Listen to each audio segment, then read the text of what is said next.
Hello, what's up mga ka-idol?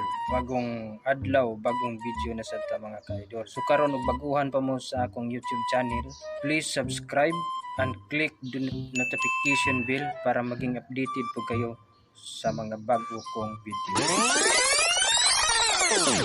Hello, what's up mga ka-idol? So karon mga idol, sa tay bagong video. Send siya og message sa ako ang Facebook page.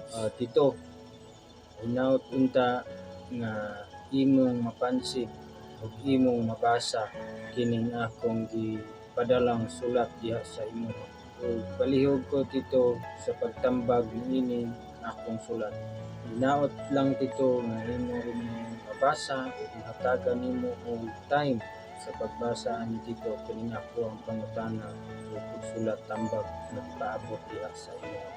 So karon ang nagpadala ani nga maong sulat ato lang tinitago mas pangalan niya si Lorin. Wala sad siya nag-mention at taga-asa siya ug nagaingon diri sa iyahang sulat, Tito, ako gud tito ugay nga kung puyo nining kalibutan pero wala jud uyab.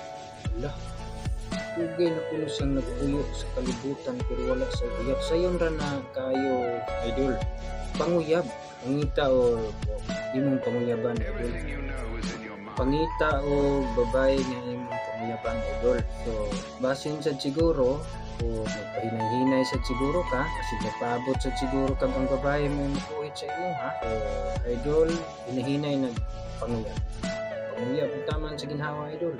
Og nagaingon pa gyud siya diri siyang sulat, Tito, daghan ako kayong babae nga gipanguyaban apan wala jud ko niya sugta. Gibastid ko og diretso nila sa mga babae nga akong gipanguyaban tito ug ila pa kong giingnan nga sige daw ko og panguyab niya na maot kay kog naong. Sa naong palangdaan di na daw ko makapasar sa iya. Sa naong palangdaan dili na kapasar sa iya. Dili idol. Ana man guna si idol. Dili man ta gwapo. Kining gugma idol dili ni pagwapo ay. Panguyab lang idol, padayon lang sa pagpanguyab. Pasagdai lang na silang idol nga nanaway din na sa imo. Abot pasabot ana idol. Wala pagid mo abot ang babae nga para sa imo. Kay kung ang babae nagigani nagig na tinud-anay nga uban sa imong kinabuhi, dili na siya magmater o bago. Ilang gitan-aw sad sa mga ubang babae mga idol ang kanilang batasan sana na ilang bantayan. Dili ti pagapuhay ang kuan karon idol. Siguro katong imong gipanguyaban ingon siya nga dili ka gwapo. So bastid ka niya dutso kay tagnaw sa naong palangdaan di ka makapasar sa iya. Laban ng idol kadayon sa pagpanguyab. Niingon pagyud siya diri sa iyang suwat, Tito, sakit kaayo sa akong dughan na nag-edad na ko og 45 apan wala pa'y babae nga laom sa ako gusto nga makikuban sa akong kinabuhi hangtod sa katapusan nga yugto sa among kinabuhi. Mao ni akong ipadangat nimo Tito, palihog kog tambag ngano nga ila magikong sawayon kung ako manguyab nila. Nga unta wala man ko'y bisyo, di ko mainom, di ko manigarilyo. Ang ako lang ging bisyo ay Tito, ang pagkaon lang yun Tito. So mao to no, wala pa siya bisyo, di siya magsigarilyo, di siya mag-inom. Og ang nabutang diri siyang sulat nga dili daw siya mag-inom, dili daw siya magsigarilyo. Ang iyang bisyo kaon ra gyud mga idol. Kana idol no, mao to akong giingon idol nga wala pagid maabot ang babae nga para sa imo. Edad na ka og 45, wala pagid babae nga gusto nga makiguban sa imong kinabuhi. Padayon lang sa pagpanguyab idol. Ayaw tagda ng mga pagtamay o pagsaway sa mga babae.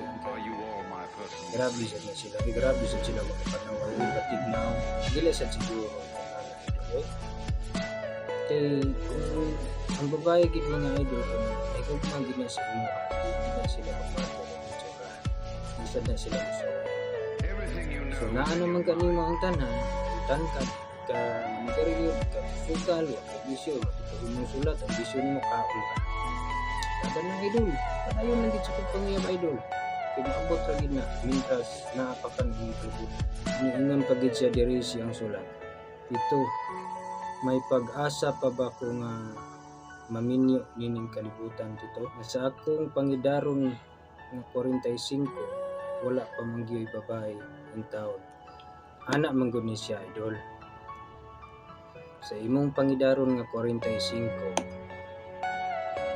naminyo pa man gani na nag-edad nagsisinta mga idol.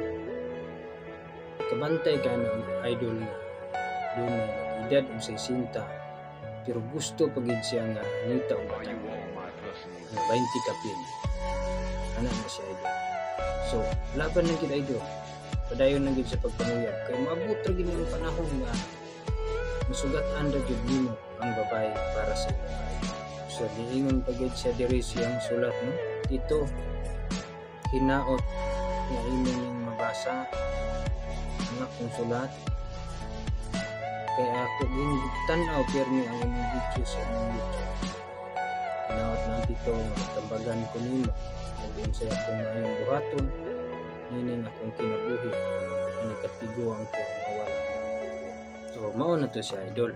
Kung gingon si mo laban lang gyud padayon lang gyud sa pagpanguyab kay doon na mo gyud babae nga maabot sa imong kinabuhi na andam ging makig-uban hangtod sa katapusan sa imong kinabuhi. Laban lang idol naay babae nga maabot ra na ang babae sa imong idol. Kay ang gugma idol no dili gina siya magmater og gwapo. Dili na siya magmater og unsa pa ka kagwapo. Gamater na siya idol sa ang gugma idol sa imong batasan.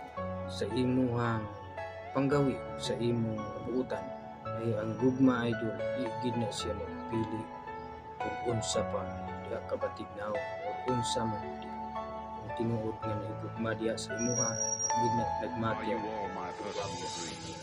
idol. So daghang salamat sa pagpadangat sulat diri sa ako idol Darwin, shout out wa man nimong butang og taga-asa ka wa sa nimong butang taga Cebu Bakaw sa kang nakita to shout out ya sa mga idol Lorin padayon ninyo sa pagpanguyab idol habang may buhay may pag-asa pa idol. So shout out daghang salamat sa pagpadangat sa inyong sulat sa pagpatambagan diri sa kuha. So yan na idol, shout out sa inyo ha. Ug sa gusto nga magpadala og suwat tambag palihog lang og message sa akong Facebook page Cebuhanon Vibes or Tito Jack. Padala lang ninyo ang inyong sulat o inyong problema kay ato kanang hatagan og solusyon ug ato kanang pagatambagan. Daghang salamat. Shout out kaninyong tanan. So God bless.